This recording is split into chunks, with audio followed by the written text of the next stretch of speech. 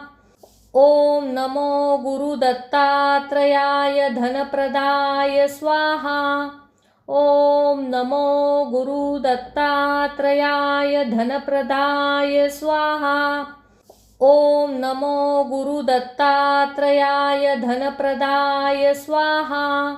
ओम नमो गुरुदत्तात्रयाय धनप्रदाय स्वाहा। ओम नमो गुरुदत्तात्रयाय धनप्रदाय स्वाहा। ओम नमो गुरुदत्तात्रयाय धनप्रदाय स्वाहा। ओम नमो गुरुदत्तात्रयाय धनप्रदाय स्वाहा। ओम नमो गुरुदत्तात्रयाय धनप्रदाय स्वाहा। ओम नमो गुरुदत्तात्रयाय धनप्रदाय स्वाहा। ओम नमो गुरुदत्तात्रयाय धनप्रदाय स्वाहा। ओम नमो गुरुदत्तात्रयाय धनप्रदाय स्वाहा। ओम नमो गुरुदत्तात्रयाय धनप्रदाय स्वाहा। ओम नमो गुरुदत्तात्रयाय धनप्रदाय स्वाहा। ओम नमो गुरुदत्तात्रयाय धनप्रदाय स्वाहा। ओम नमो गुरुदत्तात्रयाय धनप्रदाय स्वाहा।